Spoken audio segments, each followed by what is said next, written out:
Thank you everyone for coming this evening. I would like to start this evening with a little confession, to be honest. And that's that when I named this talk, I used a word that I don't usually use in relation to this topic, and that's balance. So why did I choose to use it? Well, in my experience, most people, when they think about their health and they think about their career, they tend to think of it a bit like this. They see them as two entirely separate entities and think that having more success or kind of more of one can only come at the expense of the other. And so ensues this never-ending search for this elusive balance. The reality, though, as I've learned, is that it looks a little bit more like this. And taking this one step further, it actually looks like this. And what I mean by this is that everything you strive for and everything that's important in your life rests on this one foundation. This one foundation that most of the time, most of us don't even think about until that foundation starts to falter. Now, unfortunately, when I was 21, I learnt this the hard way. So hi, my name's Natalia, and I have stopped striving for balance. And today, I want to share with you the experience that completely changed how I think about well-being, but also the exact strategy I use to not only turn my career goals into reality, but more importantly, to do that whilst rebuilding my health, my confidence, and my quality of life after one of the most difficult experiences of my life. So let me tell you a bit about me. I've spent the first 10 years of my career at some of the UK's top advertising agencies, leading multi-million-pound portfolios and high-performing teams for brands like Instagram, UNICEF, and Cancer Research UK. So I know what it's like to work under pressure. Now, I'm also a career strategy coach, a speaker, and the founder of the Limitless Collective. But the truth is, my career, far from it, did not get off to an easy start. So back in 2012, I just graduated in psychology from UCL, and I'd graduated top of the year, and it looked like my career was off to a brilliant, bright start. The reality is that behind closed doors, it felt like my body was falling apart. I had just been diagnosed with a connective tissue disorder, a lifelong connective tissue disorder called hypermobile Ehlers-Danlos syndrome, which is a bit of a mouthful. And so I had gone from, in the space of a few years, from being a competitive athlete at the top of my game to living in chronic pain and fatigue. I was getting through every day on some concoction of painkillers, bouncing between various health appointments. And at my worst, I couldn't manage a 20-minute walk, and I couldn't even lift a kettle to pour myself a cup of tea. So that career that I'd imagined and that full life that I'd been picturing that whole time I was at university felt like it was over before it had even begun. And the truth is, those first few years of my career were really, really difficult. My industry is famous for being work hard, play hard, and I realized very quickly that I couldn't play the same game as everyone else. If I did that, I would end up completely unable to work. So I realized that if I was going to succeed, I had to do things a little differently. And in short, I had to work smarter, not just harder. So I've spent the last 10 years learning how to live, thrive, and achieve goals in a way that works with my well-being. And I've been lucky to now help other people do the same. And today, I'd like to share what I've learned with you.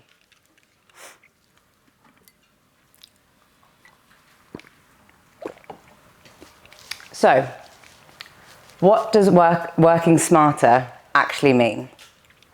Today I want to share with you a framework that I use. Oh, the emojis look different on here, but anyway. So I didn't recognize that. I want to share with you the framework that I use with my one-to-one clients, and it's built on 3 pillars. Now, obviously, everyone's situation is different, but in my experience, there are some fundamentals, some principles that apply to every single one of us. So the 3 pillars are reset, restore, and rebuild. Now, bear in mind, normally when I work with a client, we can look at this through the lens of their specific situation, and we work through this over the course of a few months. Now, today I only have 20 minutes, and I want to leave you with some actionable principles you can take away and implement into your own life. So for each one, we're going to look at why it matters, the biggest 3 mistakes I see people making, and 3 actions you can take to tackle them. So let's dive in. So number 1, reset. Let me ask you something. Say you were going to an event like this one, or you were meeting a friend for dinner, and it was somewhere you'd never been before. How many of you would just open the front door, start walking, and hope to end up in the right place? Probably very few of you, right? One, okay.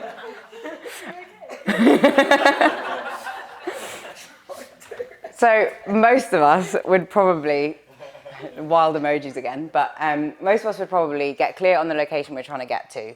We might look up some routes of how we might get there.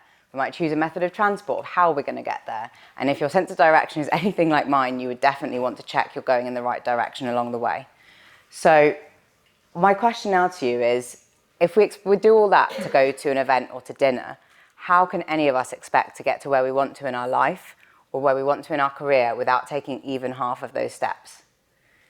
So I'd like to share a quote with you that was a massive wake-up call for me personally when I first read it, which is, if you don't design your own life plan, you'll fall into someone else's, and guess what they have planned for you? Not much. So I think some of you might be thinking, okay, I get why career goals are important, but the truth is that goals are actually also a really important tool for your well-being, and not in the way that you might think. I'm not talking about setting a goal to run a marathon, although that is fine and admirable, but let me explain. So goals support your well-being because they allow you to focus your time and energy, two of your most precious assets, on the things that really matter to you, and they allow you to protect them from the things that aren't a priority. Secondly, they empower you to make bold choices. For me, having that clarity is what helped me know when to make a career pivot. It helped me know when I wanted to go 4 days a week before I was 30 years old in my industry, which no one else was doing. And it also helped me decide to start my own business. And ultimately, by making those choices, they empower you to live more authentically. So you're chasing your version of success and not someone else's. And that's where we find fulfillment. So let's look at a few of those mistakes that people are making and what you can do to tackle them. So number one, no goals. Now this is by far the most common, so don't feel bad because most people don't have any goals. But the challenge with this is we are inundated with information every day, with information, with decisions, with opportunities. And if you have no framework and no guide with which to filter these, it can become exhausting. You can end up constantly distracted by the latest shiny new opportunity that might or might not align with actually what matters to you. And you can also end up just not making any decisions at all for fear of making the wrong one and end up in kind of analysis paralysis, get that the right way around. So what can you do about this? Because ultimately, not all that glitters is gold, and not making a decision is ultimately also a decision. So instead, I want you to define what success means to you. And the truth is that society paints a very classic picture of success, and that is right for some of us, but for other people, it can look very different. And I want you to think beyond just your career. Instead of thinking, what do I want to do? Which is, what everyone asks us since we're about 5. I want you to think, how do I want to live? And how do I want to feel doing it? This will act as your North Star, and it can help you keep yourself focused on your lane. So number 2 is the wrong goals. So by the wrong goals, I mean goals that are influenced by other people's expectations and opinions. Now, those people could be people close to you, like family and friends, but it could also be, again, just that society's got unwritten rules that we absorb from a very young age about what this looks like. But the problem with this is that it leads to what I call superficial success, or it can lead to superficial success, where that might look like having a job that is very impressive, that looks great on paper, and that you get that nice buzz when you introduce yourself to someone and you tell them what you do because it sounds really cool. But ultimately, you know that it doesn't fulfill you and it doesn't make you happy.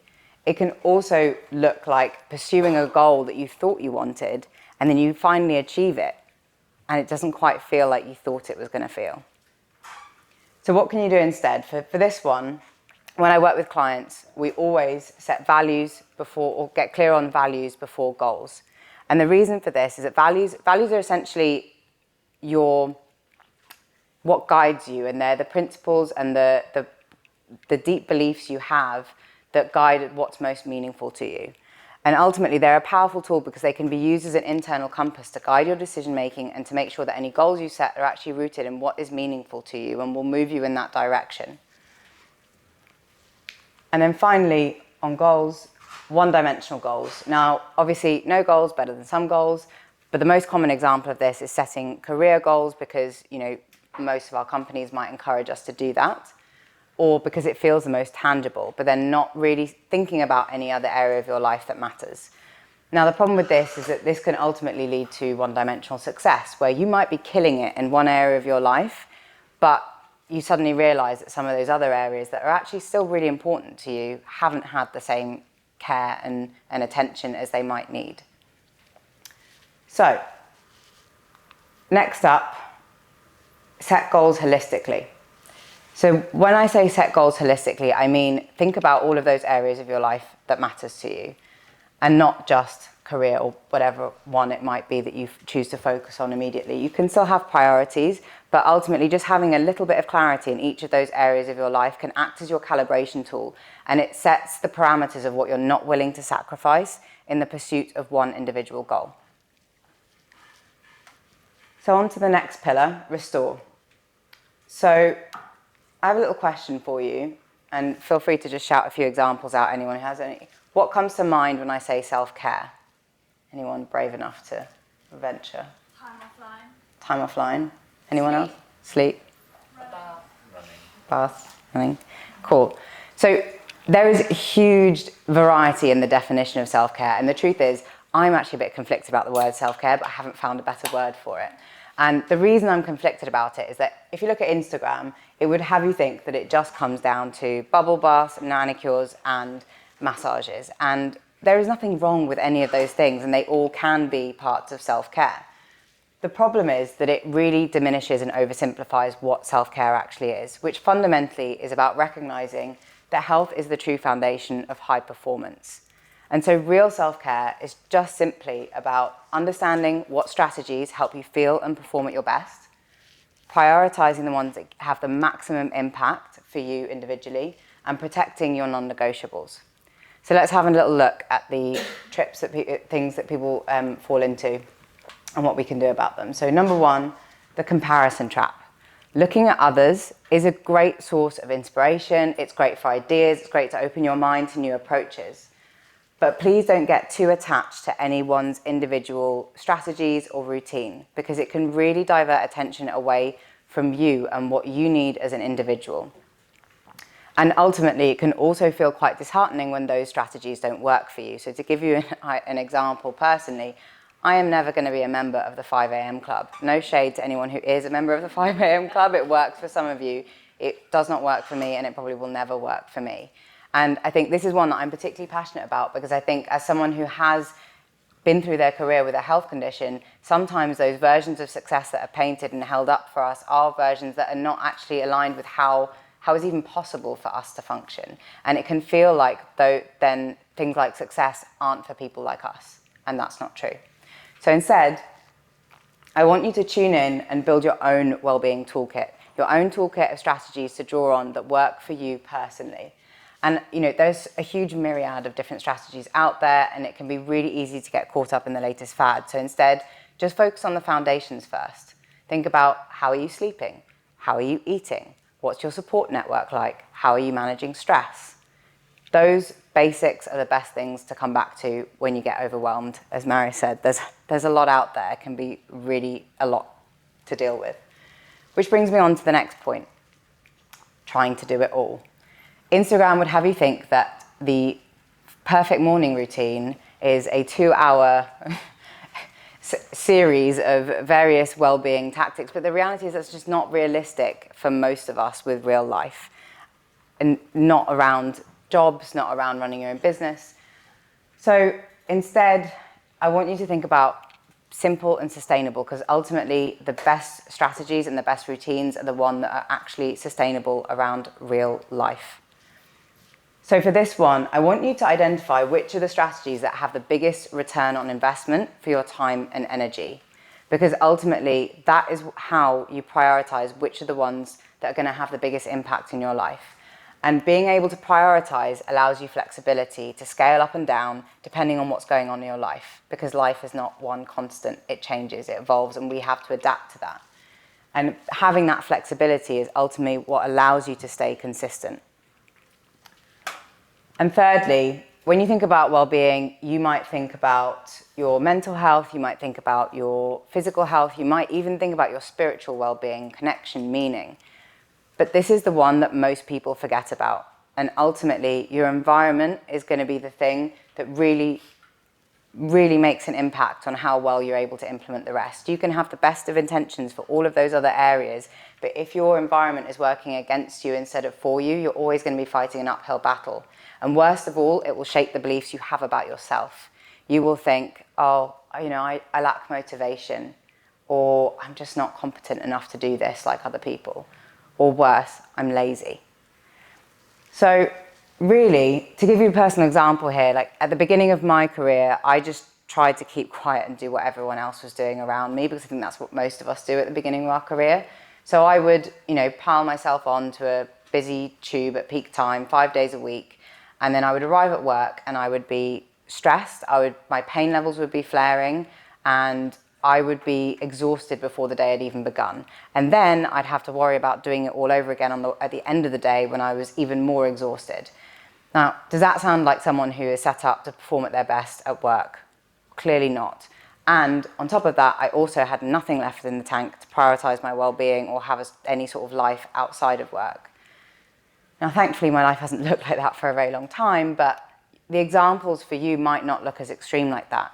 They might be smaller things, but almost everyone has been, at some point in their life, worked in an environment where it impacted their health or their performance in some way. And over time, little things add up.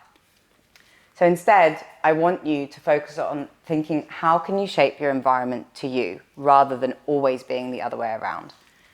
And there's sort of 3 areas you can think about in relation to this. So one is quick wins. So an example, going back to the example I gave you, was I started wearing a badge that signaled to other people that I needed a seat. It also made it easier for me to ask for one when I lacked the confidence to do so.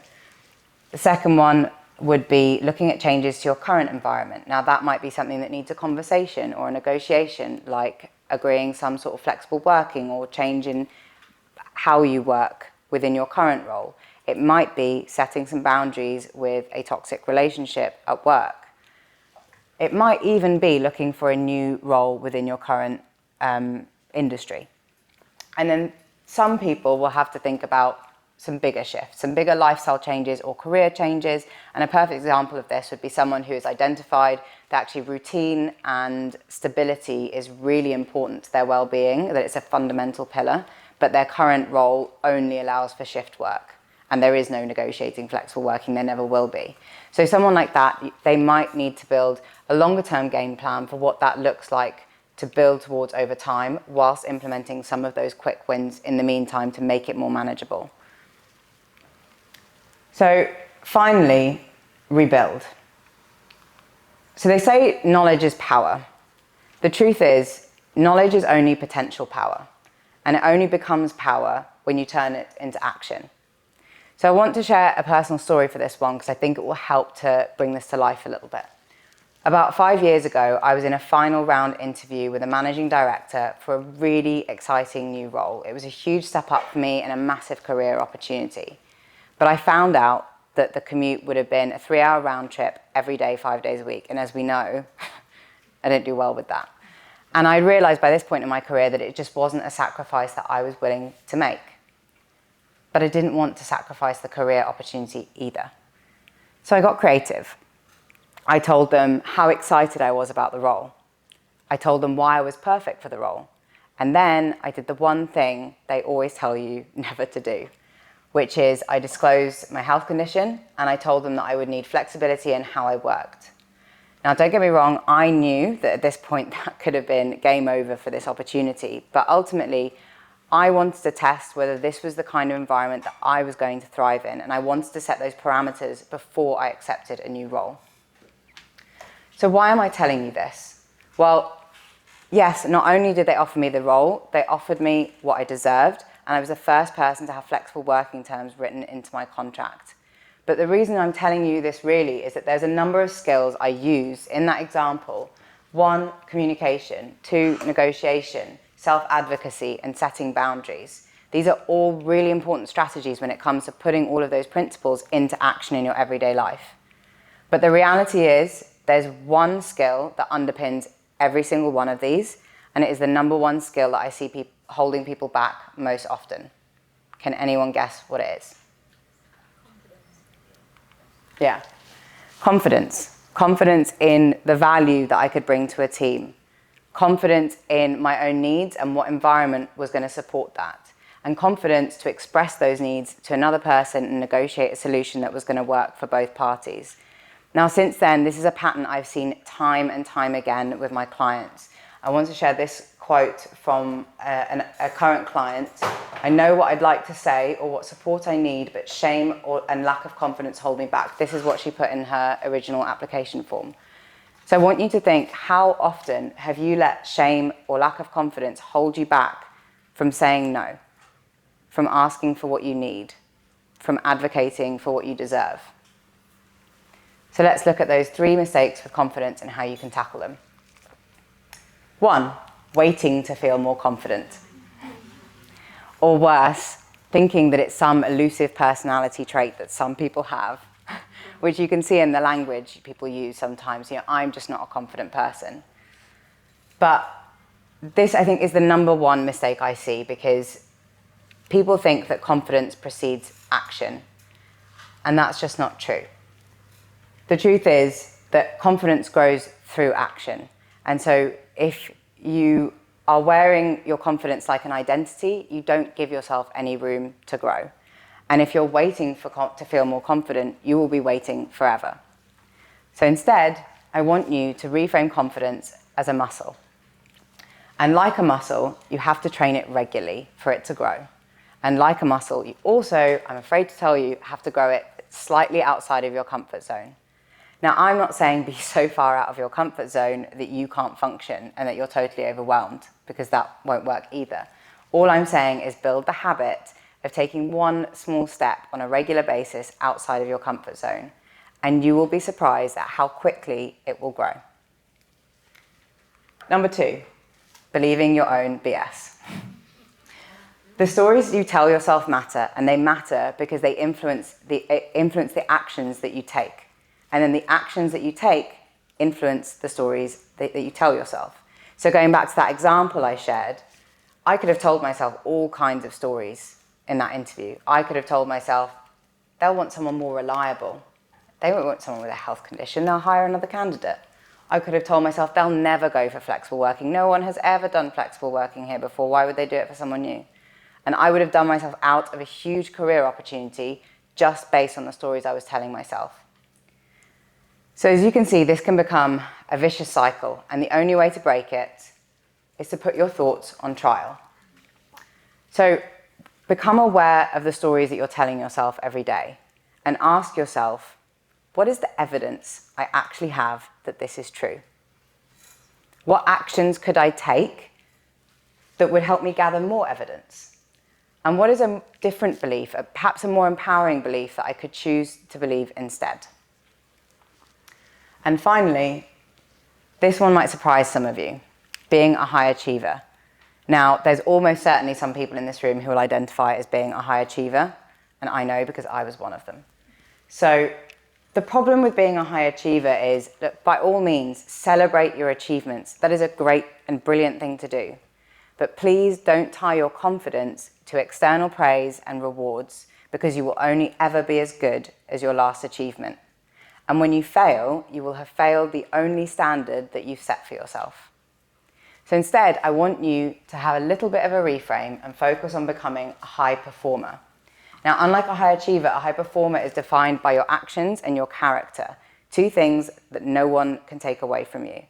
So build your confidence on those things: your work ethic, your standards, your empathy, your kindness, your resilience, and your perseverance. There are 1,000,001 things that are true about you that you can build your confidence on, that you are in control of.